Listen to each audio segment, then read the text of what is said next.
Shalom.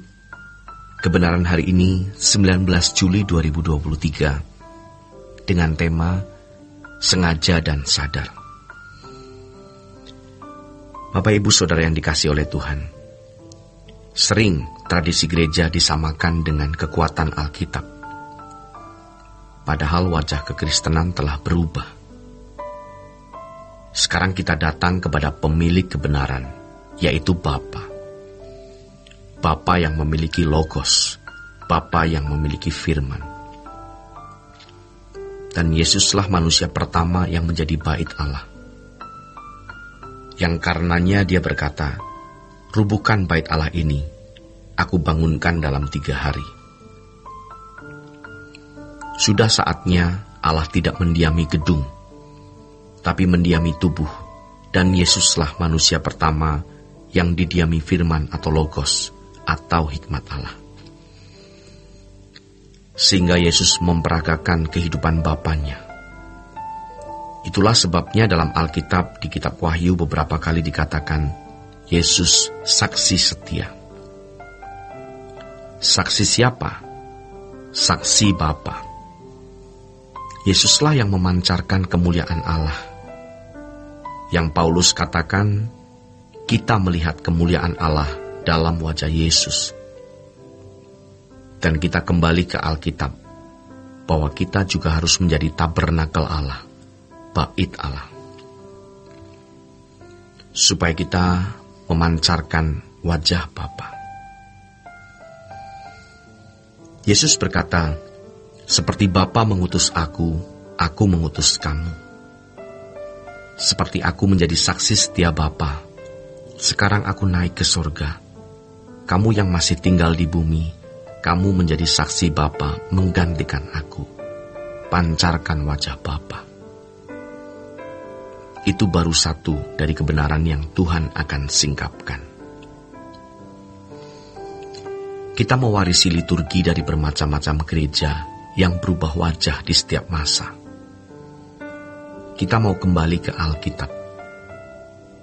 Lagu-lagu kita harus sesuai dengan nafas Alkitab. Harus sesuai dengan suara Alkitab.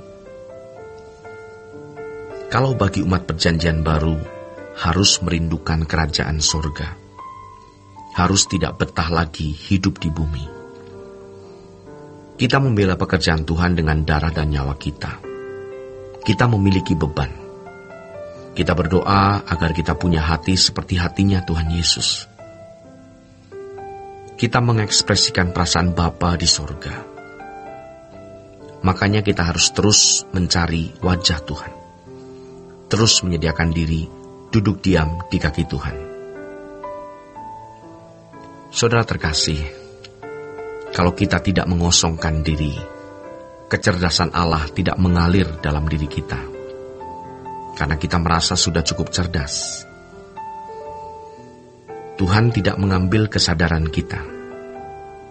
Kita masih di dalam kesadaran. Tetapi di dalam kesadaran itu, kita punya dialog dengan Roh Kudus. Karena Roh Kudus di dalam diri kita, maka kita harus jadi tabernakelnya Tuhan. Bagi para pendeta, harus punya stabilitas hidup setiap hari. Suci itu sucinya stabil. Emosi jangan sampai dihinggapi oleh kedagingan kita, apalagi roh lain. Stabil, supaya di mimbar juga stabil.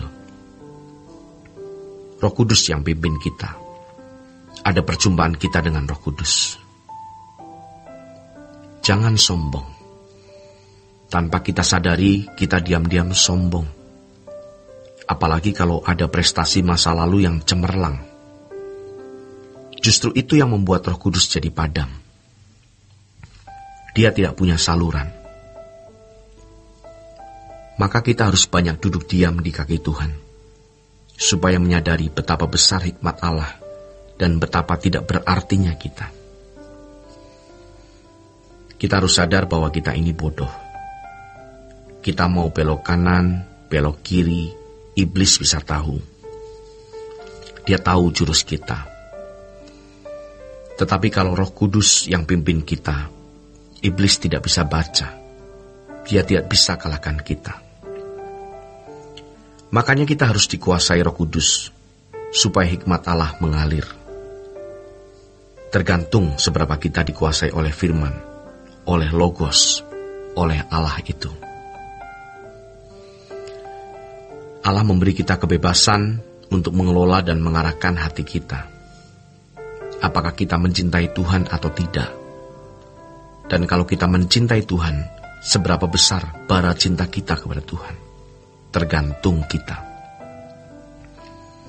Seberapa serius kita dengan Tuhan, tergantung seberapa dalam kita memerlukan Dia. Bagaimana kita bisa merasa memerlukan Dia sehingga kita bisa serius? Tergantung seberapa kita mencintainya. Kalau orang sudah cinta, orang tidak melihat dia kaya atau miskin atau penampilannya. Lalu mengapa kita tidak mempersembahkan hati kita seluruhnya untuk Tuhan? Kita tidak bisa dikuasai Allah sepenuhnya kalau hati kita mendua. Saudara terkasih, kita berurusan dengan Tuhan bukan karena berkat-Nya, bukan karena melirik dompet kuasanya, melainkan karena Tuhan sendiri. Orang yang memandang Allah seakan-akan mati, Allah juga mati bagi orang itu. Tapi orang yang memandang Allah hidup baginya. Kita mau kemana? Hanya kematian yang menunggu kita. Kita bisa mengobarkan cinta kita kepada Tuhan selagi masih ada kesempatan. Kalau jantung berhenti berdetak, nadi berhenti berdenyut, tidak ada lagi nafas di dalam dada, kita tidak akan bisa lagi menjumpai Dia. Dia sangat mengingini keselamatan kekalmu. Bukan hanya kehadiran kita di gereja, tetapi hati ini yang kita berikan kepadanya, supaya kita bisa memiliki Dia. Namun kita tidak bisa memiliki Dia kalau Dia tidak bisa memiliki hati kita. Kita harus sengaja dan sadar menyerahkan hati kita untuk Tuhan. Jangan sombong. Demikianlah renungan pada hari ini. Tuhan Yesus memberkati.